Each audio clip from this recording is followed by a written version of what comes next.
한국정치론 7주차 1교시입니다. 이번 시간에는 정당의 체계와 한국 정당 정치의 특성에 대해서 알아보도록 하겠습니다.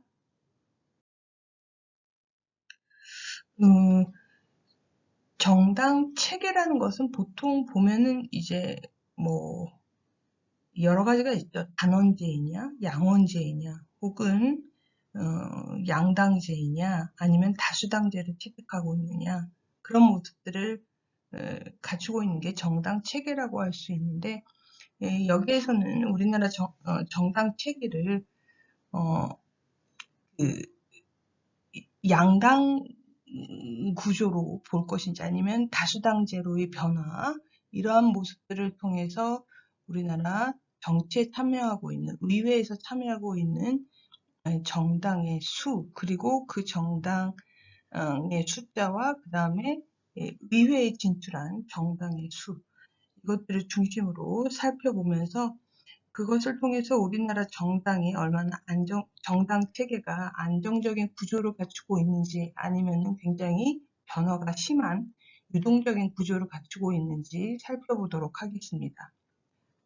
먼저 표를 보시면은 우리나라 민주화 이전, 87년 이전이겠죠. 87년이라고 해서 60항쟁에 의해서 대통령 직선제를 통해서 소위 말해서 체계적인 그 민주적인 체계가 도입되었다라고 얘기를 하고요. 그러니까 실질적인 의미에 있어서의 민주화는 그 이후에 여러 과정들을 거치면서 정착되었다고 볼 수 있습니다. 그래서 일반적으로 민주화라고 얘기를 하면 87년 이후를 얘기를 합니다. 87년 이전인 민주화 이전의 정당의 숫자와 그 다음에 정당의 수를 보겠습니다. 정당의 수는 먼저 선거에 참여한 정당의 수와 실질적으로 선거에서 승리해서 의회에 진출한 정당의 수, 이렇게 두 가지로 나누어서 살펴볼 수가 있는데요. 1948년 대원의회에서부터 1985년 국회의원 선거까지 정당 숫자를 보도록 하겠습니다. 48년은 선거 참여 정당 수가 무려 48개고요. 1950년 선거에까지, 즉 제1공화국 되죠. 39개나 됩니다. 그 중에서 의회에 진출한 정당 수 역시도 보면 지금 상상도 못할 숫자죠. 16개, 11개 이렇게 분포가 되어 있습니다. 그 이후 이제 이승만 정권이 실질적으로 이제 이승만의 장기 집권 체계가 되면서 실질적으로 의회에 진입하는 정당의 숫자는 대폭 줄어들죠. 그래서 4개, 3개 이렇게 되지만 선거에 참여한 정당의 숫자는 여전히 14개로 굉장히 많은 숫자를 차지하고 있다는 것을 알 수 있습니다. 그리고 쭉 이제 63년 선거라고 그러면은 이제 박정희 정권이 들어서는 공화당이 이제 나타난 그 시기라고 할 수 있는데, 이 시기 같은 경우도 선거에 참여한 정당의 숫자는 12개, 11개 이르고요.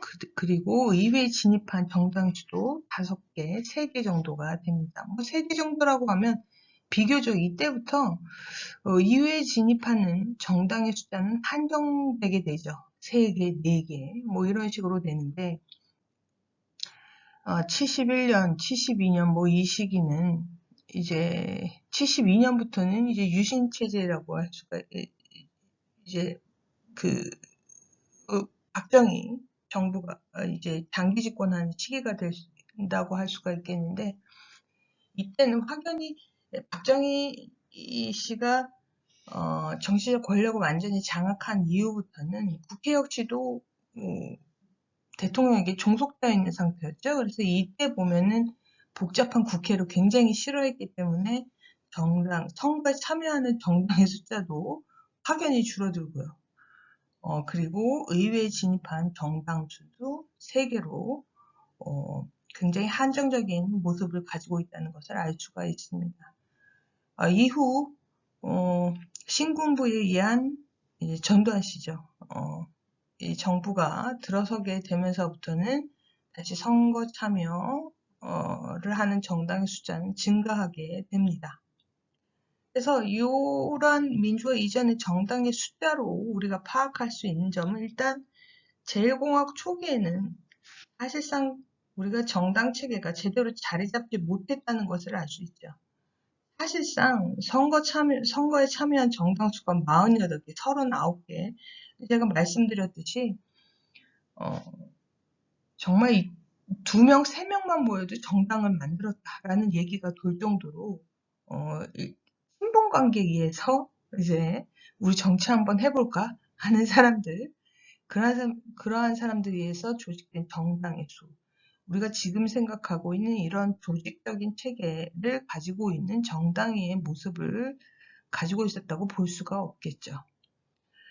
사실상 그래서 1954년 선거부터 개수는 4개, 3개 이렇게 되지만 양당적 경쟁의 모습이 서서히 나타나겠다. 확연히 줄었으니까.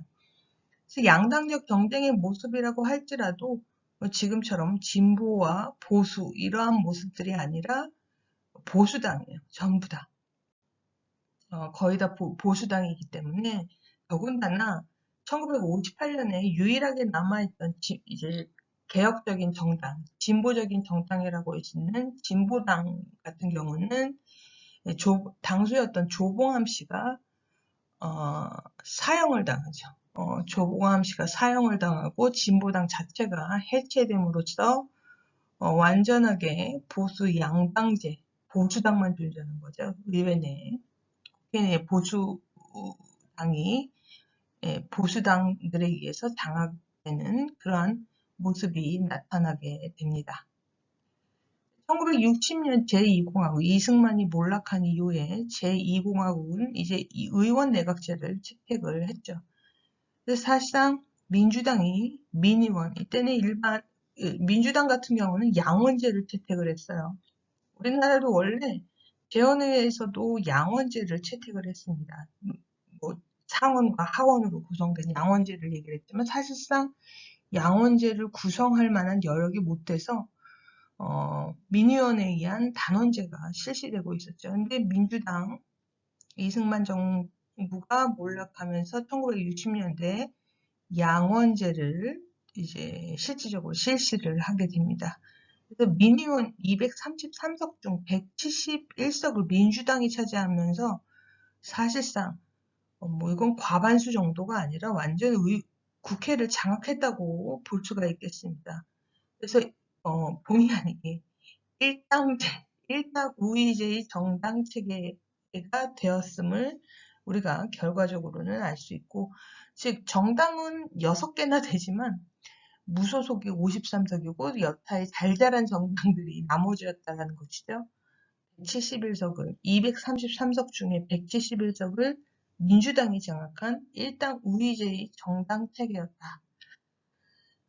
그리고 1963년 선거 같은 경우에는 이제 박정희 씨에 의한 군정이 이루어졌다가 처음 실시되는 선거였고, 그 선거에 대비하기 위해서 민주공화당이 창당되었죠. 그래서 반면에 야당은 이제 지리멸렬, 분열되었어요. 그러다가 1967년 선거를 앞두고, 대통령 선거를 앞두고 다시 야당들은 신민당으로 통합을 하면서 사실상 이때도 양당제를 모습을 나타내게 되었고, 그 이후에도 박정희 정권 붕괴 때까지 11.6 사태로 박정희 씨 사망으로 인한 박정희 정권이 붕괴할 때까지 대체적으로 양당제를 유지를 하였습니다. 우리나라는 그래서 의회에 진입한 정당 수가 이렇게 많다고 하더라도 거대 야당과 그 다음에 집권 여당 이 둘에 의해서 국회가 완전히 장악된 모습을 볼 수가 있죠. 사실상 이 원인은 선거구제에 의한 거예요. 그래서 소선거구제, 대선거구제라고 여러분 말씀 들어보셨을 것이라고 생각하는데, 소선거구제는 다수 득표를 한 1인이 1인 딱 한 명이 선출되는 거죠. 선거구에서. 반면에 이제 중선거구제, 대선거구제 같은 경우에는 1, 2등이 이제 당선이 되는 형식으로 하는데, 보통 소선거구제를 하면 1인 독식이 되기 때문에 양당 체계가 의회에서 양당 구도가 확립되기에 굉장히 유리하고요. 중선거구제나 소선거구제를 통해서 득표율 복수의 인원이 이제 당선이 되게 되는 그러한 선거구제를 갖게 되면은 다당제로 돌입할 가능성이 크죠. 그래서 그러한 다당제의 모습, 지금 같은 모습이 우리가 다당제의 모습을 가지고 있다고 볼 수가 있어요. 선거구제, 지금은 소선거구제이긴 하지만 그것을 보완하기 위해서 우리가 정당에 대한 지지를 따로 투표를 통해서 해서 거기에서 정당 득표율에 의해서 소수 정당 역시도 국회에 진출을 할 수 있는 길을 열어두었기 때문에 다수당제의 모습을 나타내고 있지만, 그렇다고 하더라도 집권 여당과 거대 야당에 의해서 정당 정치가 좌지우지되는 것은 사실상 변함이 없는 모습이라고 할 수가 있겠습니다. 1981년 같은 경우에는 제5공화국, 이제 전두환 신군부에 의해서 드디어 이제 정치가 이루어지는 그러한 시기라고 할 수가 있겠는데, 저는 신군부 같은 경우에는 의도적으로 다당제를 만들었다고 말씀을 드렸어요. 의도적으로. 그래서 여당인 민주정의당 외에도 나머지 뭐 민주한국당 이런 정당들을 여당이 만들었죠. 그래서 그러한 야당을 만들었죠. 그리고 그러한 야당을 우리가 관제 야당이라고 얘기를 하는데,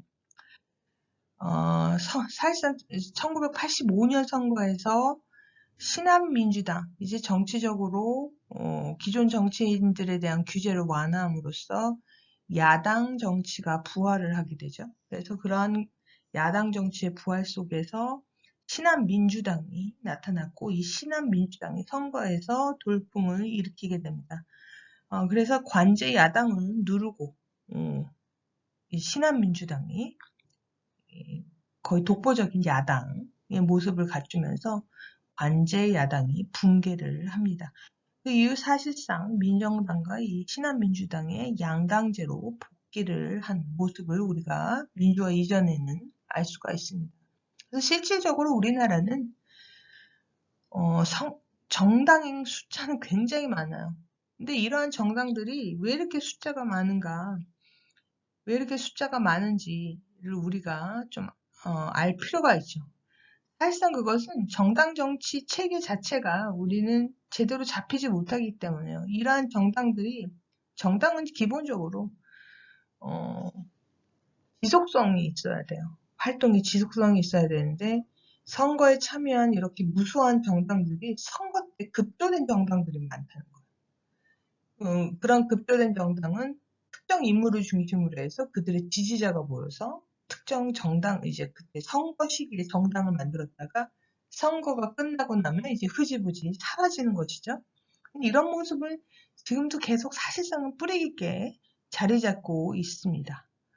그래서 결국 정당이 이제 뿌리가 깊고 뭐 오랜 역사를 갖추지 못한 그러한 모습들을 보여주고 있다고 볼 수가 있어서 그래도 그나마 우리가 지금의 민주당 같은 경우 그 뿌리를 쭉 찾아가면은 이제 뭐 신한민주당에서 그 뿌리를 찾을 수가 있겠죠. 뭐 여러 가지 민주당은 그래서 이름을 바뀌어요. 그래서 이 민주당 같은 경우는 뭐 새천년 민주당이든 신한민주당이든 통일민주당이든 어떻든 간에 그 민주당의 뿌리 체계에서 쭉 이뤄져 왔고요. 그래서 야당이 되었다가 뭐 집권 여당이 되기도 했다가 하는 것이죠. 그리고 여당 같은 경우도 그 뿌리를 보면 사실상 뭐 제1공화국에서부터 쭉 이어온 보수적인 그러한 정치인들의 흐름을 지속적으로 이어왔다라고 볼 수가 있겠습니다. 사실상 그러한 보수당과 야당, 민주당이라는 이름으로 뭐 변화는 겪지만 민주당이라는 이름을 가지고 있는 야당, 이렇게 양당에 의해서 의회 정치가 이루어지는 그런 모습을 보여주고 있다고 할 수가 있습니다. 민주화 이후의 정당 체계의 변화는 사실상 여러 정당이 나타났다. 다당제로 변모를 했다라는 특징을 가지고 있습니다. 다당제로 변모를 했지만 뭐 이것은 기본적으로 87년 이후에는 이제 지역주의에 기반한 정당들이 우후죽순으로 생겨났고요. 그 흐름들은 사실상 지금도 이어져 오고 있습니다. 그래서 모습 자체는 다당제이긴 하지만 실질적으로 야당 중에서도 가장 강력한 야당이 야당을 주도를 하고요. 집권 여당 이렇게 관계에 의해서 양당제의 모습을 많이 차지하고 있습니다. 우리가 1990년 1월 3당 합당이 이루어지죠. 그래서 거대 보수 여당이 나타나죠. 이 거대 보수 여당도 사실상은 그 내부를 살펴보면 지역주의에 기반한 모습이었다고 할 수가 있겠고요. 소위 말하는 영남 지역의 당들이 그 특성을 가지고 있는 정당들 모여서 3당 합당을 해서 인위적으로 양당제를 만들었어요. 인위적으로 양당제를 만들었는데 그때 정치적으로 우리가 선거 때만 되면 제가 그랬잖아요. 특정 인물을 중심으로 해서 정당이 출연들을 한다고. 우리나라는 그래서 선거 때만 되면 꼭 제3당이 출연을 해요. 제3당이 출연을 하고 적지 않은 득표를 획득하는 모습을 지금까지도 이어져 왔다고 볼 수가 있겠는데 가장 이제 센세이셔널 했던 것이 92년 선거에서 당시 현대그룹 회장이었던 정주영 씨가 통일국민당을 만들면서 이제 돌풍을 일으켰죠. 이제 정주영 씨 같은 경우에는 경제적으로는 자유경제, 그죠? 시장 경제 체제에 기반한 자유주의를 표방을 하고 특이하게도 이제 통일 문제를 건드렸어요. 통일 문제를 건드려서 뭐 북한에 소를 몰고 막 가기도 하고요. 그런 면들을 보였는데 이분 얘기는 이제 뭐 정권이 바뀔 때마다 이제 항상 경제인들을 때리죠. 경제인들을 때려서 기업 활동이 너무 힘들다. 그래서 자신이 나서 경제 발전도 이루고 그다음에 이러한 경제 발전을 기반으로 해서 통일도 이루겠다. 뭐 그런 표를 갖추고 이제 정주영 씨가 출마했는데 성공했어요. 성공을 해서 꽤 많은 인원수의 국회의원을 의회에 내보내기도 하였습니다. 이러한 선거 때의 특정 인물을 중심으로 해서 제3당이 돌풍을 일으키는 모습 여전히 이어지고 있다고 볼 수가 있겠습니다. 이 다음 표는 1990년 이후 국회의원 선거에서 제3당과 무소속 의원의 비율을 나타낸 것입니다. 집권 여당과 제1야당 그리고 제3당 그 밖에 제3당인데 이 제3당의 흐름이 계속적으로 90년대 이후에도 계속 이어져 온 것을 우리가 볼 수가 있어요. 제3당의 점유율을 보면 10.7%, 21.7%, 96년 같은 경우, 그 다음에 7.3%, 8.0%, 2008년 이후부터는 13.4%, 2016년에 14.6% 해서 제3당 의원의 비율이 높아졌고요. 그리고 특히 무소속 의원 같은 경우도 1992년에 7.0%에 달했습니다.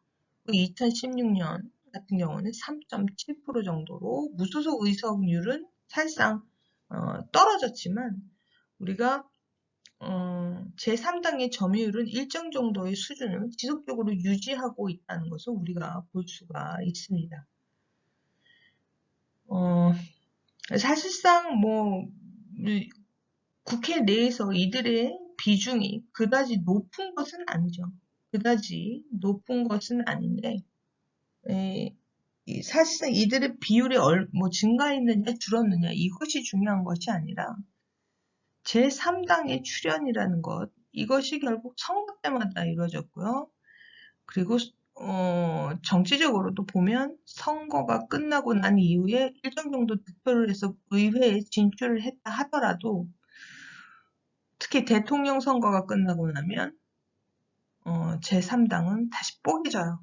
뽀개지는 경향이 지속적으로 나타났고 그러다가 다시 잠잠해졌다가 또 선거 때가 되면 또 나오는 거죠. 그러면 또 정당이 만들어져요. 그래서 이 제3당은 감초와 같은 역할을 하죠. 그래서 이제 집권 여당과 제1야당이 항상 우리나라는 충돌을 하니까 제3당 의원이나 제3당의 역할이 중요해집니다. 중간에 어디로 붙느냐, 소위 말하는 이제 캐스팅 보트라고 얘기를 하죠. 뭔가 정당 간의 정치에 있어서 정책이 결정될 때 아니면 법률안이 통과되거나 할 때 있잖아요. 그럴 때 이 제3당이 중간에서 캐스팅 보트 역할을 하면서 때로는 여당의 지지자로 갔다가 때로는 야당, 제1야당의 지지자로 붙으면서 완충 역할을 하기도 하고요. 의회가 원활히 돌아가도록 하는 역할도 합니다.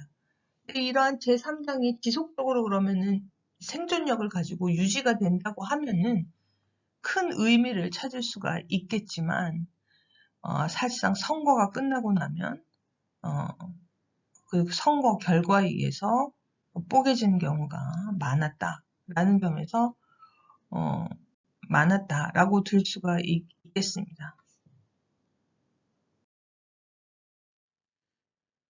결국 이것은 우리나라의 정당 체계 자체가 굉장히 약하다는 것을 반영하고 있다라고 볼 수가 있어요.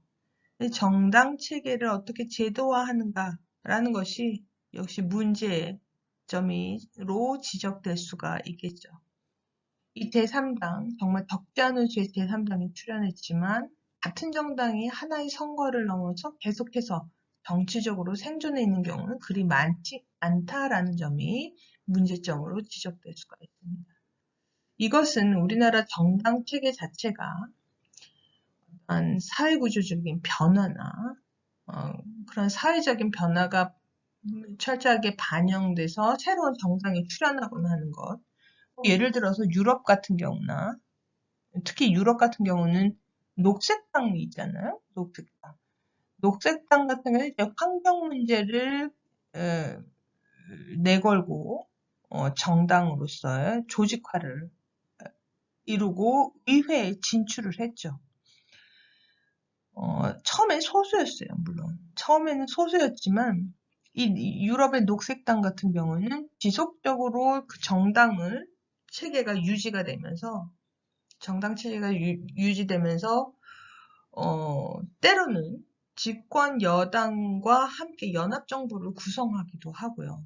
특히 유럽 같은 경우 EU가 있잖아요. EU 의회에서는 녹색당에 속하는 의원들이 굉장히 많이 포진되어 있어요. 그래서 지금 국제적으로 환경 문제에 관한 여러 가지 조약들이 만들어지고 환경 문제를 이제 국제적인 합의에서 이제 함께 글로벌한 수준에서 환경 문제를 개선하는 국가 간의 협력이 이루어지고 있는데 여기에서 결정적인 역할들을 하는 것이 유럽의 녹색당이었다고 볼 수가 있겠어요.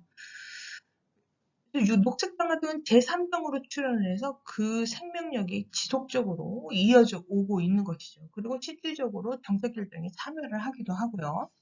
집권 여당의 일부 집권 여당과 이제 연합정부를 구성함으로써 정책에 참여를 하기도 하고요.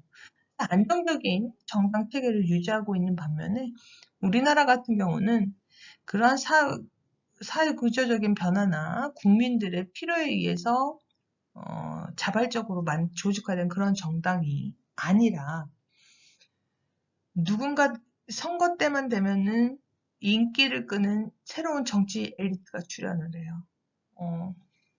이러한 정치 엘리트가 출연을 했다가 이제 선거에서 기존의 정당들과 이제 경쟁을 하고 그 경쟁에서 패배를 하면은 결국 한 인물에게 의존했던 정당은 선거 패배와 더불어서 사라질 수밖에 없습니다. 그럼 거기서 다시 뿔뿔이 흩어져서 기존의 정당으로 일부는 흡수가 되기도 하고요.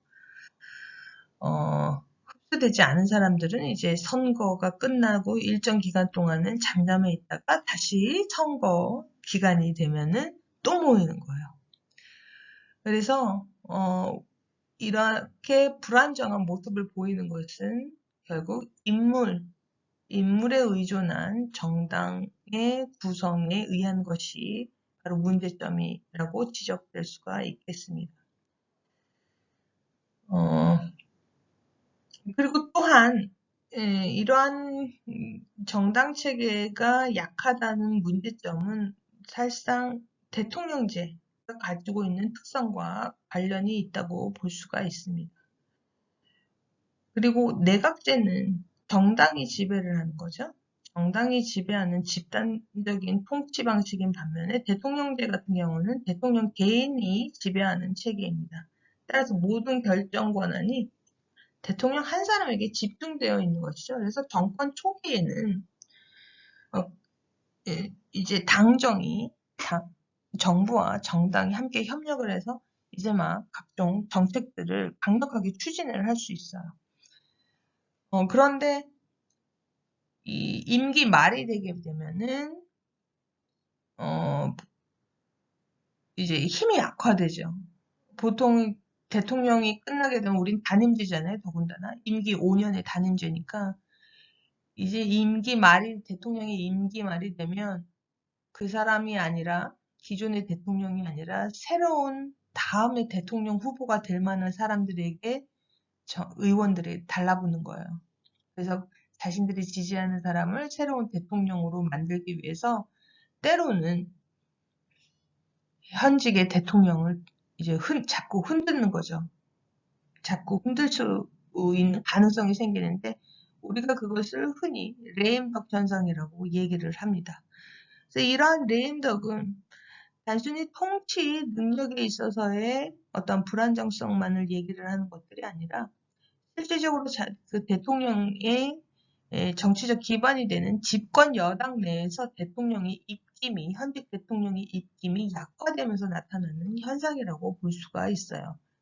그래서 이러한 대통령이 정당에 대해서 장악하는 힘이 약화되는 현상들이 나타나게 되면 이제 여당 안에서도 정치적으로 갈라지게 되죠. 갈라지게 되면서 누군가는 탈당을 하기도 하고 그래서 새로운 세력과 결부해서 새로운 정당을 만들기도 하고요. 그러한 정당 재편이 우리가 대통령 선거가 치러질 때마다 나타나게 된다라고 볼 수 있습니다. 이것이 결국 이러한 것들 역시 우리나라 정당 체계가 굉장히 약한 모습을 반영하고 있는 것은 아닌가라고 생각을 할 수가 있겠습니다. 우리나라 정당 이름 바뀌는 거 보잖아요. 단적으로 정당 이름이 바뀌거나 그 정당의 계보들을 쭉 보면 전부 다 선거하고 결부돼 있어요. 즉 찢어졌다가 다시 붙었다가 찢어졌다가 붙었다가 찢어졌다가 붙을 때 이제 새로 이제 리프레시해서 국민 여러분들께 보여드린다라고 얘기하면서 이제 정당명을 바꾸는 거죠. 근데 알고 보면 이제 그 뿌리는 어디에 기반을 두고 있는지 우리가 알 수 있습니다. 그래서 대통령 선거를 앞두고 있는 우리가 조만간 대통령 선거를 앞두고 있죠. 이 대통령 선거를 앞두고 있는 이 시기에 있어서는 과거에 비해서는 뭐 특정 새로운 인물들이 그렇게 나타난다고 볼 수는 없죠. 그래서 비교적 이번이 굉장히 안정적인 정당 체계 안에서 이루어지는 그런 것이라고 볼 수 있는데 사실은 아직 선거가 치러지지 않았기 때문에 또 선거가 임박해서 새로운 누군가가 또 나타날 가능성이 있다라고 볼 수가 있습니다. 그렇다면은 이러한 약한 정당 체계를 어떻게 강화할 것인가? 즉, 그 정당이 지속 몇십 년이고 또는 100년, 200년 길게는 그렇게 지속적인 정당의 모습을 얼마나 갖출 수 있는가? 이것이 관건이라는 거죠. 그것이 결국 정당 체계를 강화하는 것이라고 볼 수가 있겠는데, 이러한 정당 체계의 안정성을 위해서 우리가 해야 될 것들은 어떠한 것이 있는가? 정당 체계 강화를 위한 방법 혹은 방안이라고 볼 수도 있겠죠. 일단 수직적 조직화를 이룰 필요가 있다. 즉 상부 구조와 하부 구조, 그러니까 체계적으로 구조화가 될 필요가 있는데 이것은 조직적으로 정당을 강화시키는 특성을 가지고 있습니다. 관료제의 특성이라고 볼 수가 있죠. 관료제의 특성. 상부는 적은 수이지만 탄탄한 하부 구조가 받치고 있음으로 해서 그 조직이 이제 안정적인 모습을 갖출 수 있게 되는 것이죠. 따라서 수직적 조직화라고 했을 때는 결국 뭐겠어요? 당원들, 정당에 있어서는 가장 그 정당의 기반이라고 할 수 있는 지지자와 당원들의 수, 그리고 그 숫자를 일정 정도 수준으로 지속적으로 유지를 하는 것이 해당 정당의 체계를 강화할 수 있는 방안이라고 할 수가 있겠죠. 두 번째는 중앙 권력 교체의 제도화가 있다. 즉 정당이 이것은 제도적으로 이제 이 수직적 조직화에서 정당의 꼭대기는 이제 총재나 당수라고 할 수 있겠죠. 그리고 일부 뭐 최고위원들 뭐 이런 사람들이 이제 당에서의 가장 이 우두머리 역할들을 하는 사람들인데 당내에 그러한 그 우두머리가 꼭지점이 정당인 구조에 있어서 꼭지점이 특정 인물에게 이제 몰빵을 하는 그런 모습을 보이게 된다고 하면은 그 당 우두머리를 교체하는 방식이 쉽지가 않다는 거예요. 그리고 또한 그 당 우두머리가 사라졌을 때, 당의 꼭지점에 있는 존재가 사라졌을 때 그 정당은 어떻게 되겠어요? 뽀개질 수밖에 없겠죠. 뭐 다멸을 해요. 붕괴를 하는 모습들을 우리가 오랜 우리나라의 정당, 정치의 역사 속에서 우리가 볼 수가 있었는데 결국 정당이 특정 인물에 의존하는 그러한 정당의 모습을 갖출 것이 아니라 우리 정당의 우두머리를 뭐 예를 들어서 당내 선거를 통해서 민주적으로 교체를 하는 그러한 제도적인 기틀이 확고하게 마련되어야 될 필요가 있다라는 것이고요. 또 최근 같은 경우를 보면은 당대표 같은 경우도 최근에는 우리나라는 어떻게 합니까? 경선 제도를 통해서 이제 뭐 대의원 선거라든가 아니면은 일반 당원들의 지지 여부에 따라서 이제 당내 대표를 선출하는 그러한 시스템을 도입을 하고 현재 유지를 하고 있죠. 그리고 의회 정치의 주도권이 필요하다. 이것은 유권자의 지속적 지지를 확보하기 위한 방안이라고 확보에 의해서 이루어질 수 있는 것인데 결국 그 정치에 있어서 의회의 역할이 사실상 가장 중요하죠. 그래서 이 의회가 정치를 주도적으로 이끌어가는 모습들을 보이면은 그 해당 정당에 대한 유권자의 지지 이것들을 지속적으로 확보를 할 수 있는데 특정 인물에게 의존을 하거나 하게 하는 그러한 정당의 모습을 보인다고 하면은 유권자들이 결국 그 인물에 의한 지지가 해당 정당에 대한 지지로 곧바로 이어지지 못하는 그러한 문제점이 나타나게 돼요. 그런 문제점들을 이제 극복해야지만 우리나라 정당의 체계가 안정화가 되고 정당의 생존력과 지속성을 확보할 수 있게 된다라는 그런 말씀을 드리고 싶습니다.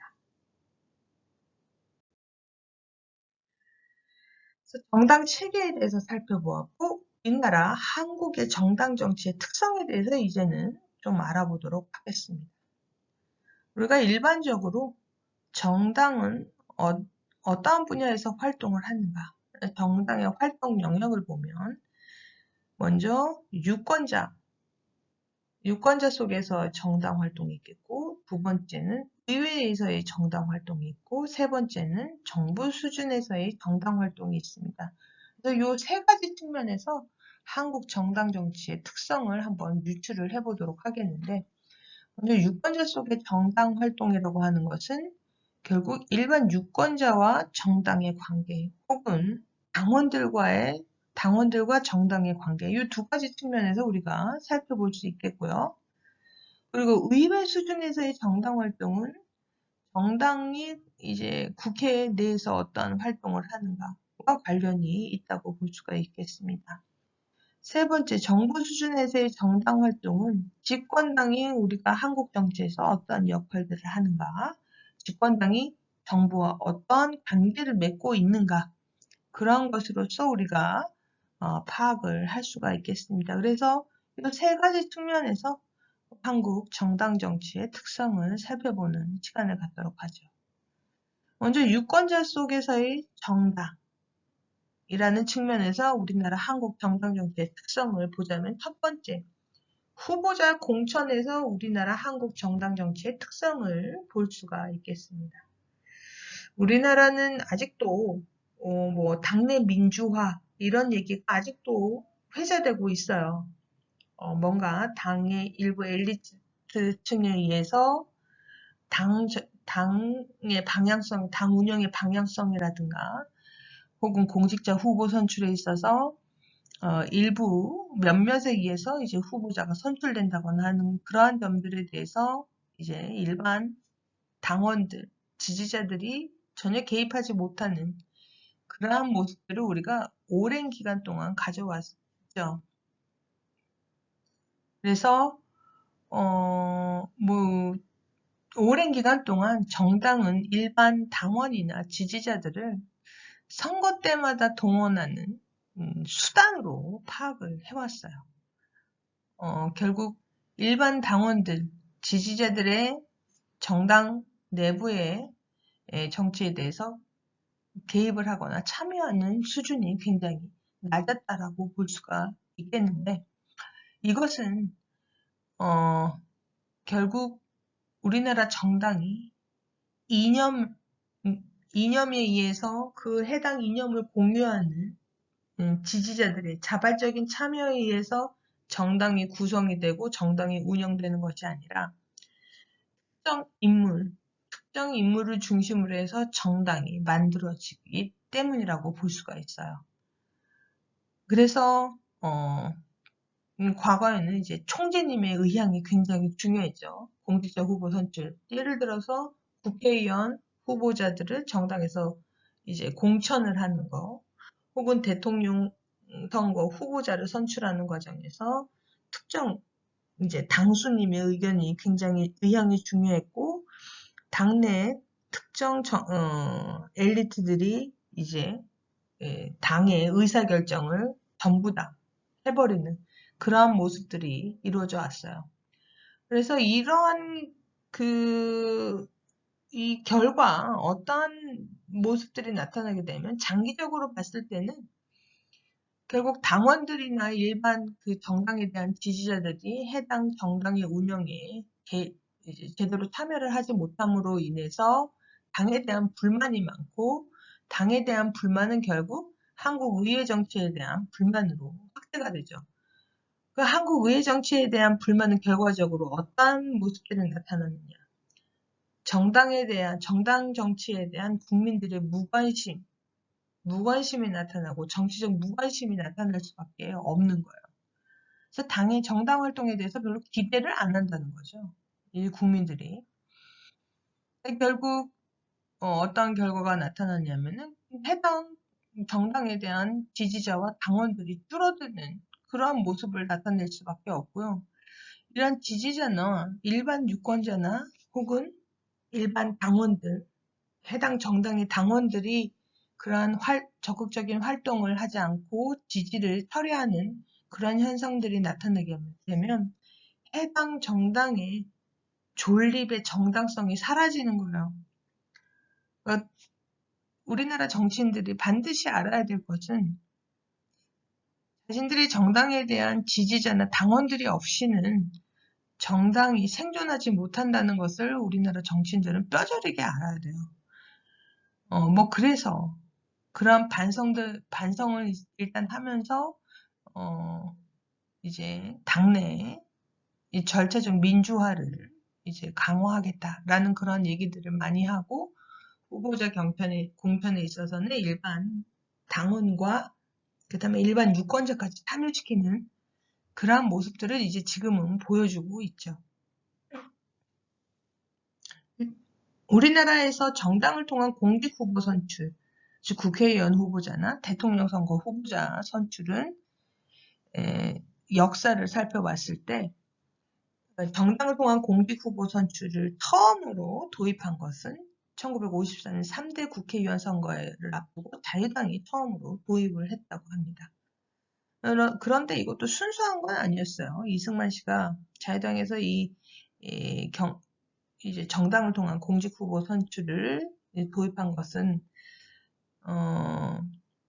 이승만 씨가 삼선 개헌을 추진하기 위해서 자신의 삼선 개헌에 찬성하는 사람들을 당선시키기 위해서 이들을 적극적으로 공천을 하고, 기존에 있었던 자신에게 충성하지 않는 현역 의원들의 재선을 막기 위해서 이 정당 공천제를 실시를 한 것이었다라고 볼 수가 있겠습니다.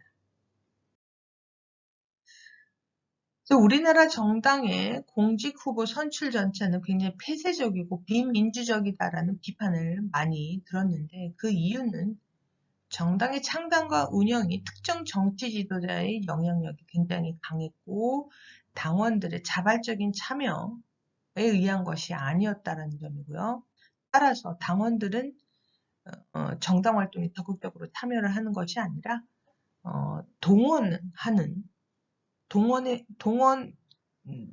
당원들을 동원의 수단으로 보는 거죠. 그래서 이러한 특성 때문에 공직 후보 선출 절차, 후보자 선출 공천 자체가 굉장히 선출 자체가 폐쇄적이고 비민주적인 특성을 지녔다라고 볼 수 있습니다. 민주화 이후 전체적으로 당내 후보 경선 과정에서 일반 당원들의 참여 폭이 확대되기 시작했어요. 왜 이렇게 당원들의 참여의 폭을 확대시키게 되는가? 첫 번째, 당원이 필요했어요. 당원을 확보할 필요가 있었다. 선거에 있어서 결국 선거를 치를 때는 당원들의 적극적인 참여가 없으면 선거 자체를 치를 수가 없어요. 그런데 이러한 그 공직후보 선출 과정에서 당원들이 참여하는 길을 막아버리게 된다고 하면 내가 왜 이 정당을 지지하는가에 대해서 회의를 느끼겠죠. 그래서 탈당을 하는 사람들이 많아진단 말이에요. 그래서 결국 선거 때가 되면은 사람이 부족해서 선거를 제대로 치르지 못하는 그런 문제가 나타나니까 결국 그 당원 확보의 필요성에 의해서 경선 과정에서 후보자 공천에 있어서 후보자 공천과 후보자 선출에 있어서 당원들의 참여를 이제 적극적으로 확대하기 시작한 것이죠. 두 번째는 사회적인 위계구조의 약화에 의한 것이다. 사회적인 위계구조의 약화 역시 영향을 미쳤다라고 보는데, 과거에 비해서 오늘날의 당원들은 당의 일방적인 결정에 따르지 않아요. 당이 굉장히 비민주적이고 혹은 권위주의적인 결정을 내리고 아니면 시대의 필요성을 제대로 반영하지 못하는 그런 결정을 내릴 때는 지금 가차없이 탈당을 해버리죠. 당에 대한 지지를 철회해버립니다. 결국 정당 참여와 지지는 과거에 비해서 따라서 굉장히 약화되었어요. 우리나라 사람들은 지금도 여전히 선거철이 되면은 국민들이 정치에 굉장히 많은 관심을 가지면서 밥상머리에서 식구 2명, 3명만 모여도 정치 얘기를 한단 말이에요. 그래서 우리나라 사람들은 정치적인 관심이 낮다고는 보질 않아요. 관심이 낮다고 보지는 않는데 과거는 지금보다 더했다는 거죠. 과거는. 일단 정당 1920만 시대 때 제1공화국에서 정당 숫자를 봐요. 선거 때 막 48개 이러잖아요. 48개, 39개. 이런 식으로 정당이 만들어진 이유는 결국 일반 국민들이 정치에 굉장히 많은 관심을 가졌고 때로는 본인들이 뭐 기존의 정당에 정당 활동에 참여를 하기도 하지만 때로는 본인들이 정당을 조직하기도 할 정도로 정치에 굉장히 관심이 많았다는 것을 반영을 하는 거죠. 그런데 점점 정당에 참여하거나 또는 정당에 대한 지지를 보내는 유권자들이 이제 약화되었죠. 그래서 또한 정당은 사회적 친교나 여가 활동을 위한 공간으로서 매력 자체를 잃어가게 되었다. 그래서 일반 당원들에게 후보 선출의 권한을 부여를 하면서 자신이 속한 정당에 대한 지지와 참여를 이제 회복을 하고요. 당내 갈등을 줄이기 위해서 이러한 참여의 폭이 확대되었다라고 볼 수 있습니다. 세 번째는 선거에서의 승리를 위해 사회적으로 과소대표된 집단 혹은 새로운 집단을 정치적으로 자기 당의 지지층으로 동원하려는 의도에 의한 것이다 라고 볼 수 있겠고, 네 번째는 선출의 적법성과 정당성을 강화하기 위한 것이다. 아무래도 대통령 후보자를 소수의 몇 명이 추대를 해서 밀실 공천에 의해서 이제 국회의원 후보자를 선출을 한다거나 아니면은 대통령 선거 후보자를 선출한다거나 하는 것은 당내에서도 지지를 확보하지 못할 경우가 있단 말이에요. 그런 사람을 일반 유권자들 앞에 내세워서 얼마나 큰 지지를 얻을 수가 있겠어요. 그래서 적법성과 정당성이 문제가 제기될 수밖에 없는데 적법성과 정당성을 확보하기 위해서 정당 내부의 민주적인 절차 확보가 굉장히 필요했다라고 볼 수가 있겠습니다. 이 후보자 공천과 관련해서 2003년 6월 한나라당의 당대표 경선을 예를 들 수가 있겠는데 23만 명의 선거인단이 참여를 했어요. 굉장히 많죠. 그래서 참여 인원이 대규모로 확대되었다. 그럼에도 불구하고 이 2003년 6월 한나라당 당대표 경선이 비판받는 점은 해당 선거인단의 구성을 보면 20대입니다. 20대는 0.05%밖에 안 돼요. 30대도 5.19%, 40대도 17.6% 정도예요. 근데 50대, 60대 같은 경우가 대부분 70% 이상을 차지하고 있었다는 거죠.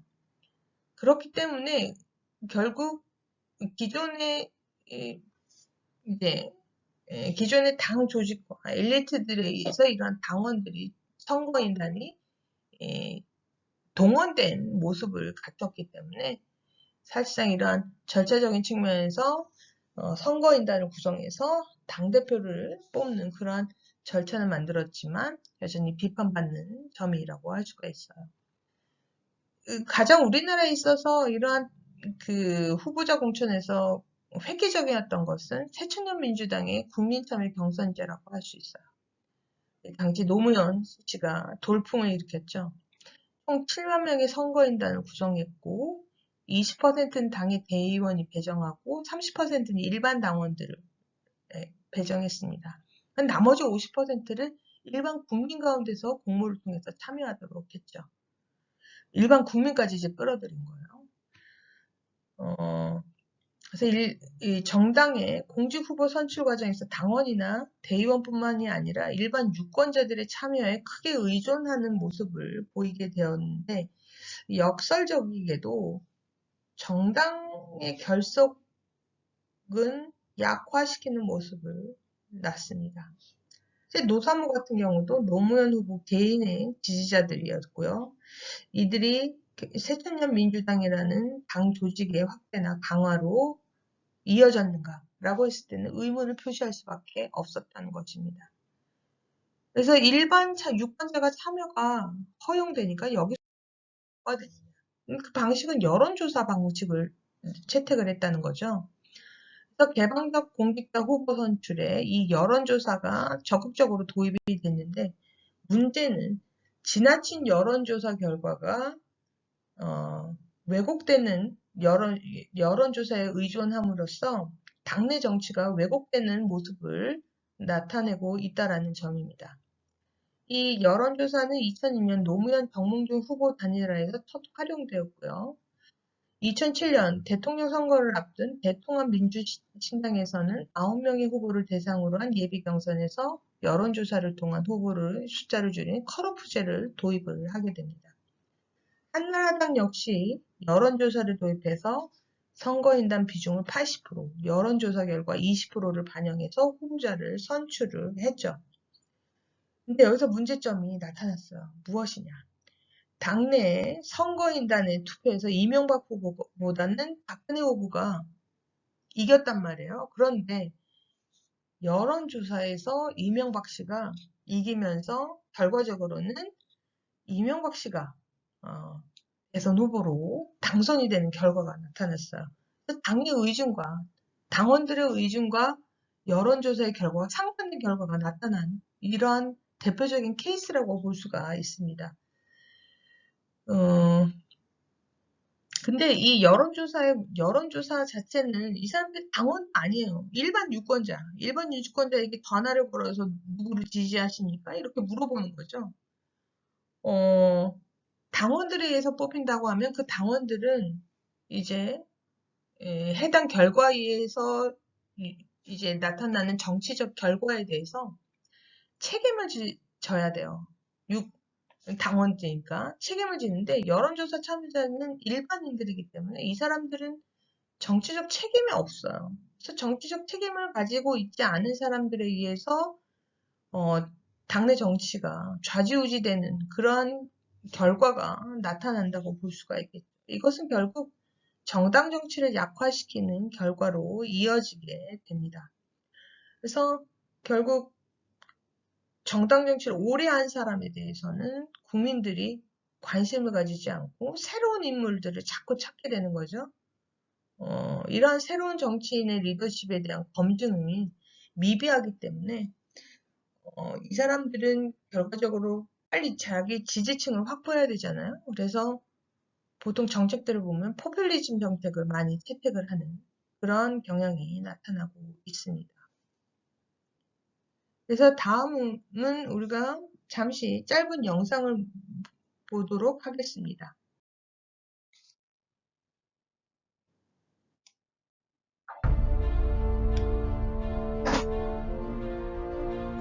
국민의 기대에 부응하지 못한다는 점이 지금 현재 가장 큰 문제겠죠. 제가 후보직을 내려놓겠습니다.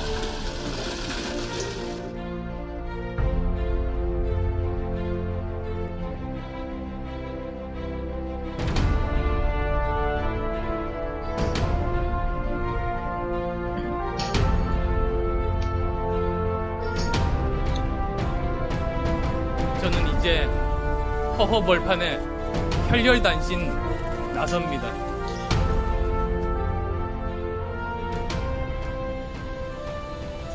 낡은 정치, 구정치 체제의 종식을 선언합니다.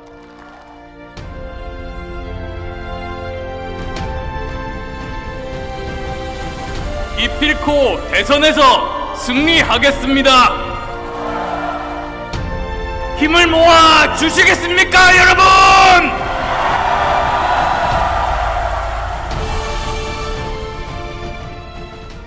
한국고용정보원은 문준영의 특혜 채용 무마를 위해 문준용 씨의 특혜 채용과 관련한 한국고용정보원에 아니면 권력 실세에 있는 아버지를 두고 있는 아들이 5급 직원으로 채용? 본의 아니게 국민 여러분께 허위 사실을 공표하고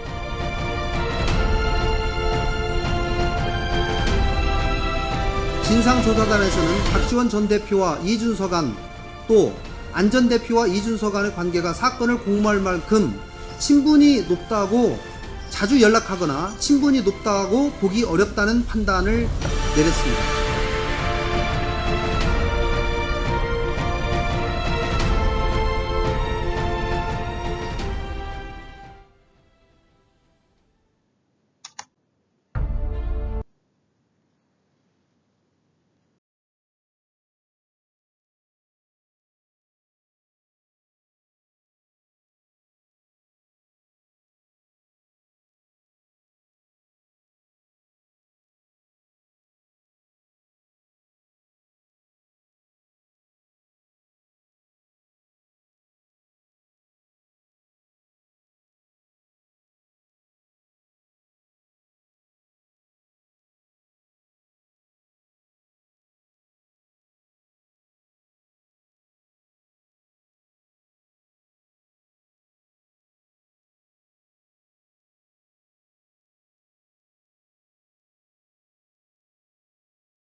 다음 시간에도 계속해서 한국 정당 정치의 특성에 대해서 알아보도록 하겠습니다. 긴 시간 수고하셨습니다.